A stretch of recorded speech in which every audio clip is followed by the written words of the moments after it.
Уважаемые коллеги, мы подписали сегодня дополнительный протокол по направлениям взаимодействия с прокуратурой республики. И в центре внимания этого протокола работа, связанная с контролем применением законодательства в сфере тарифов и оказания жилищно-коммунальных услуг. Тема актуальная, тема больная, и мы совершенно недавно с прокуратурой и, соответственно, с другими ведомствами на площадке приемной председателя правительства Путина Владимира Владимировича вели об этом разговор. Мы понимаем, что у нас есть сегодня конкретный предмет для совместной именно работы в этой плоскости, потому что мы должны очень достаточно оперативно и жестко реагировать во всех направлениях, ну и, соответственно, смотреть и вопрос совершенствования законодательства. И здесь никто как другой, именно прокуратура нам может подсказать, что же необходимо все-таки в наших законах поправлять.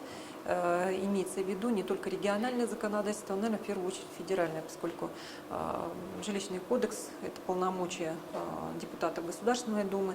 И, соответственно, те, кстати, направления, которые у нас сегодня рассматриваются в Государственной Думе в рамках совершенствования жилищного кодекса в части контроля, организации дополнительного контроля над управляющими компаниями, они стали тоже предметом рассмотрения прокуратуры, и мы уже совместно свои позиции направили в Государственную Думу по этому вопросу.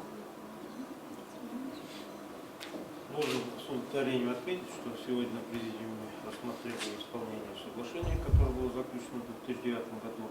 Взаимодействие конструктивное, все проблемы оперативно быстро решаются, и это дает позитивный результат. Что касается сегодняшнего соглашения, то оно назрело, потому что возмущение граждан, населения, но нет предела. Те проблемы, которые в жилищно-коммунальном хозяйстве существуют, они накопились, притом причины там системные проблемы и совершенство законодательства, и отсутствие ответственности управляющих компаний, их должностных лиц, руководителей, ну и отсутствие полномочий у некоторых контрольных органов, когда граждане отданы практически один на один с этими управляющими компаниями, и единственное, что им остается, писать жалобу или обращаться в суд с заявлением. И то это не совсем помогает им решать их возникшие проблемы. У нас создана рабочая группа, которая работает, и работе контролирующих органов и правоохранительных органов. Ряд уголовных дел возможно.